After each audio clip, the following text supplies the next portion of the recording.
Welcome back to the Raw Experience. This is Karen Belinsky Matheson from The Naked Grief. And I'm Melissa Bishop from Wholehearted Studio. We are exploring grief and life's complex emotions through the lens of friends to help you recognize and heal your own invisible losses.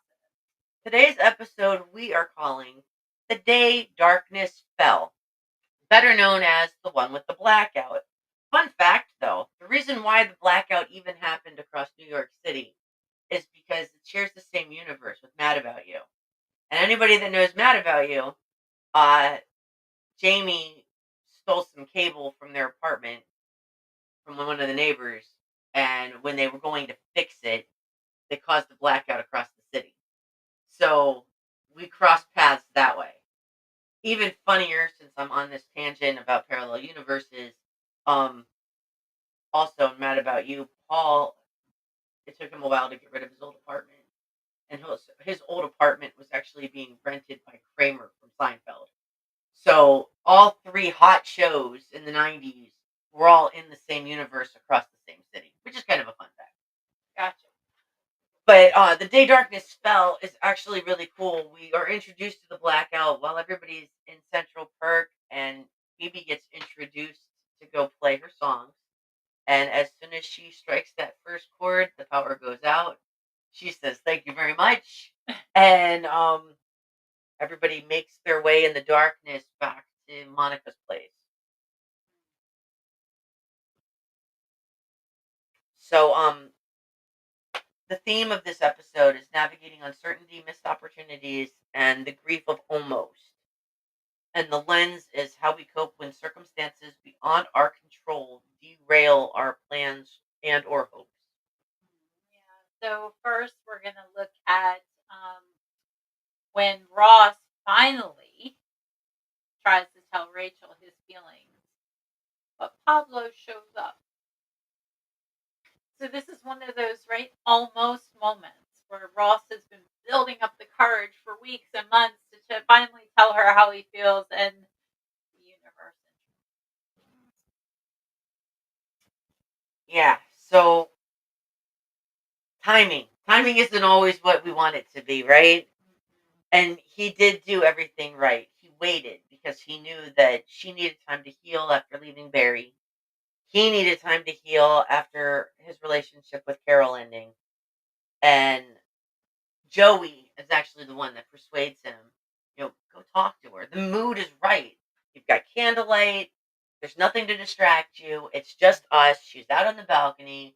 Go tell her how you feel. And he goes out and she starts making faces, all excited and oohing and eyeing because, well, there's this fluffy cat above his head that he doesn't know about. So he's thinking she's getting excited about what he's about to say. Yeah. And then this cat jumps on him, ruins the moment. He's getting attacked almost because, the cat put its claws into him. And Rachel and Phoebe go around the building to figure out who the owner is and stumbles upon this gorgeous Italian. And poor Ross is left in the Yeah. in the mess. The interesting thing here is, though, this is at a time when Rachel is still not been single that long. And it seems like she's drawn to Pablo because he's safe, because he doesn't speak English. So there's not a deep emotional risk there. Would you agree? Yeah, but I think it also goes a little bit further because when we look at navigating the darkness in the literal metaphor, the friends are talking about all their sex stories. And um they're talking about their sex stories and their most vulnerable moments and their most unusual spots. And we've got Monica mentioning on a pool table, and I can't remember what Joey had said, but Ross comes back with the winner of Disneyland on the It's a Small World ride. The ride broke down. Him and Carol got off. They got behind some characters, did their thing. They were asked never to return to the park again. But Rachel and Ross start talking about this, and she starts talking about how she's never had that passion because her craziest spot was at the foot of the bed. And she's never had anybody that just wanted her so much in the moment that they were willing to risk everything and not care who saw or any of that. So then she meets Paulo and is like, I can have that. You're right. There was less risk. There was not going to be an emotional attachment. It was going to be pure sex, physical attraction, just being able to know what that would feel like. And it is. It's part of her healing journey. He's the rebound guy. And Ross never wanted to be the rebound guy. Yeah, and let's like go a little deeper here. This is also an example how we sometimes choose easy connections while avoiding deeper emotional work. And oh, this big one, right? The grief of hurting others unintentionally. So sometimes we don't even know that we've hurt somebody else. And moving forward versus running away. How do we tell the difference? Ooh, yeah, that's a powerful one. That is. That is. It's a tough one.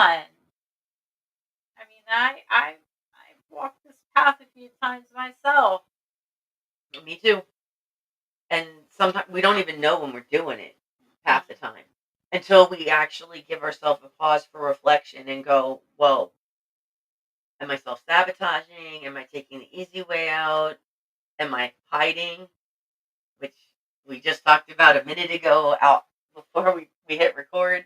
Um, and being able to just get out there and throw yourself to the wind.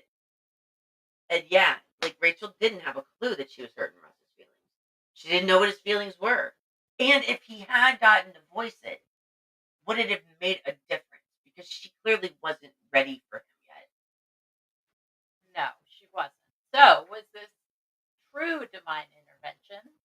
Or spiritually, I would have said to a client, well, maybe this is the universe's way of taking care of you, even though you may not understand it yourself. Right? Sometimes people are removed or blocked at different points in our lives because it's not what we truly need in that moment. It may be what we think we want. And that's a hard pill to digest sometimes. But it is what Ross needed to hear at that moment. Because, again, he didn't want to be the rebound guy. And Rachel clearly wasn't ready for a true committed relationship. And she deserved to have a little Fun. yeah. She needed to know what it felt like to have somebody be that passionate, like what Ross had already expressed. She hadn't gotten to wear those shoes yet. And she got hurt along the way though with Paulo. Paulo did some things that drove her a little bonkers, missing flights and things like that. And she got well, we'll explore that one in more detail when we get to the episode. But she actually had like a full out physical problem when she went to the airport to meet him. But in this episode in particular though, like she's actually given an opportunity to embrace her next chapter and what her healing journey needed to be just to learn more about herself, what her limitations were or weren't on that sexual path of discovery too. Hey, if your only wild time was at the foot of the bed, there's some discovery there. Well, and there's some other small symbolisms in here that I wanted to go over before we move on to something else. When Ross gets scratched by the cat while he's trying to impress her, right? Um, this scratch could indicate like this small visible wound representing individual invisible heartbreak. And then him and his people pleasing nature, um, trying to find the owner and getting all involved, but then getting overshadowed and kind of pushed to the side during that process. So sometimes trying too hard can also backfire. And what do we do when our efforts to connect result in rejection? That is a good question. It's tough, It is. right? Because so often we want to communicate these things, but like Ross had all this fear and you understand it, but then he didn't. So then he got hurt. But he could have gotten hurt even if he had expressed it. And maybe even more so, which is why that divine intervention piece is kind of pivotal. Because if the timing wasn't right, the universe kind of stepped in and protected his heart a little bit by, Yeah. we're going to physically hurt you with a cat scratch instead of having your heart get shattered by her saying no. Especially when it's that one person you've been longing for years. Right. So you want to talk about Chandler? Yeah. So Chandler actually has probably one of the coolest experiences during the blackout because he's not in complete darkness either. He's in an Yeah. ATM vestibule that has a generator, so they have a little bit of light. He's not alone. He happens to be with Jill Goodacre from Victoria's Secrets, and I mean, hey, there are worse people to be trapped with. And I remember distinctly in the very beginning when he realizes that he starts having this banter in his head. Is it an ATM vestibule? Is it a lobby? Like what am I calling it? And he hears Jill on the phone and she says, "Yeah, I'm trapped in an ATM vestibule." And he's like, "Okay, it's vestibule." She said it. And then she says, "Yeah, I'm not alone. I'm with some guy." And Chandler gets all high and mighty and he's like, "Yeah, I'm some guy. Who were you with during the blackout?" "Oh, some guy." He's all feeling all high and mighty and proud. He's like, "I'm some guy." And then that insecurity and nervousness steps in a little bit. And well, she does offer him the phone. So he calls Monica's place and he tries to say where he is. And he's talking through his clenched teeth, going, "I'm trapped in an ATM vestibule." And Monica can't understand him. So he says, "Put Joey on the phone." And he tells Joey, "I'm trapped in an ATM vestibule with Jill Goodacre." While talking through clenched teeth, Joey understands. And then Joey answers back in clenched teeth something. And Chandler goes, "Like, I haven't thought of that." But again, like, he's excited. She offers him gum. He asks if it's sugarless. She says no.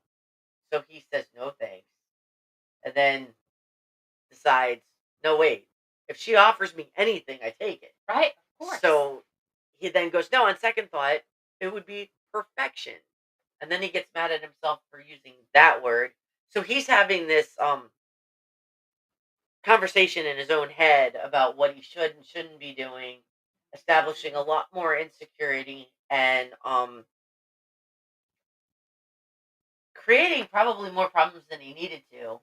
I mean, it is Oh what it yeah, he is. was overthinking the whole thing. Absolutely. Oh, so much so that he tries to blow a bubble, spits out the gum, grabs Right. the wrong piece, chokes on it, and really gets caught up in his own mess. Luckily, she saved him.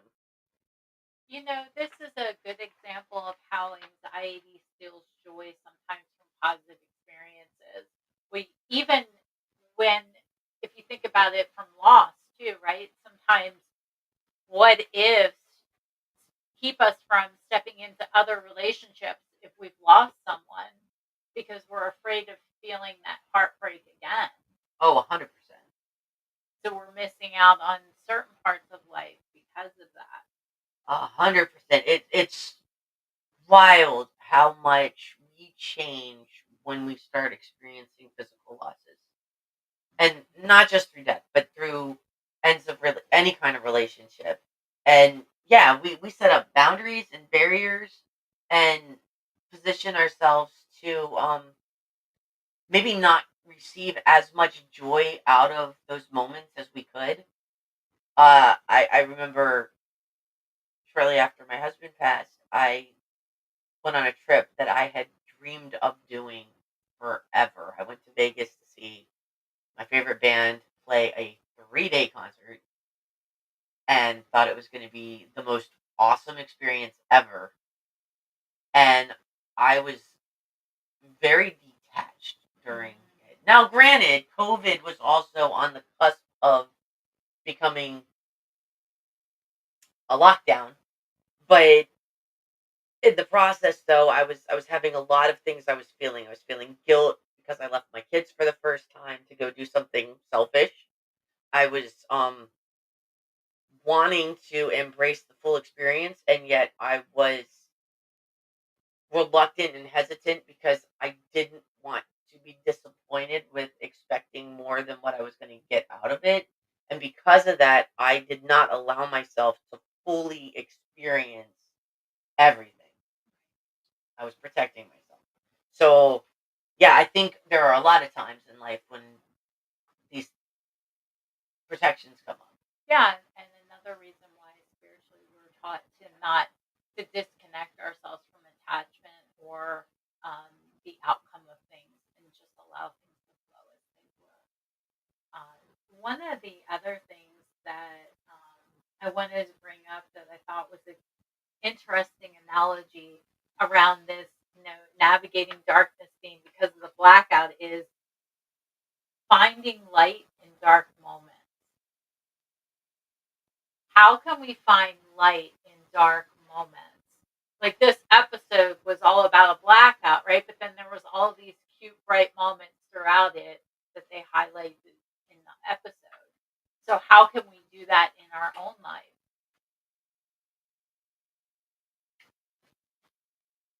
So, I see you stopping. That hit a chord, did it? well, it did because it's, well, and I think a lot of it is how we're even programmed. So, I notice with myself, I have to really concentrate on finding those bright moments because the way my mind is programmed is I seem to hold on to the negatives more than the positives, which is ironic because I've had a lot more positives in my life than I've had negatives.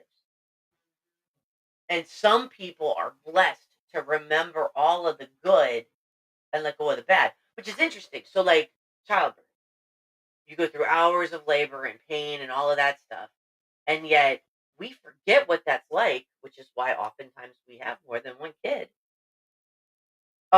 Because we don't remember all the pain. We remember how great it is at the end when we receive that baby in our hands. Yeah. And Mother Nature programs us to not remember that. And so there are ways to work. What I'm trying to get at is there are ways to work around holding on to the wrong things because those moments are some of those moments are bigger, like getting the baby instead of the labor pains. Um, so Yeah. So let's move on to, here are some reflective questions for you to think about. And of course, always, if you feel drawn to, leave some notes in the comments. But when have you experienced the grief of almost, like a moment where timing stole your opportunity? And how do you cope when anxiety sabotages a good moment? Can you offer yourself compassion? And what does navigating darkness look like in your life? How do you find light when circumstances feel out of control?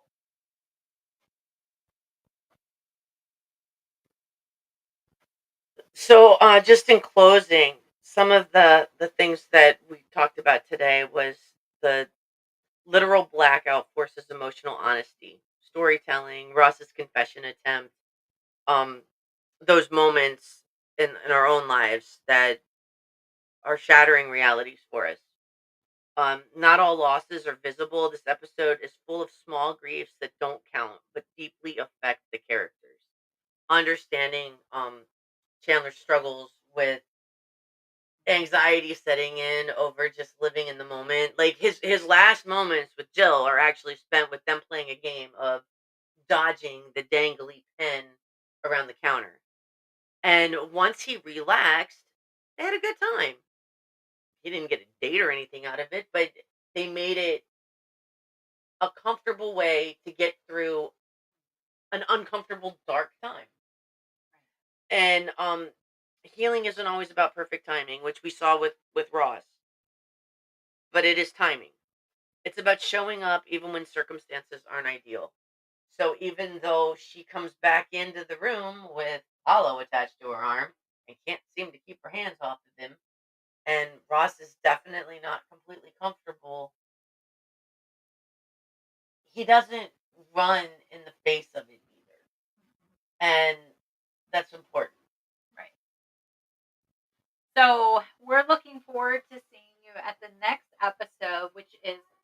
day death came twice, otherwise known as Nana dies twice, moving from metaphorical darkness to literal grief. See you next time.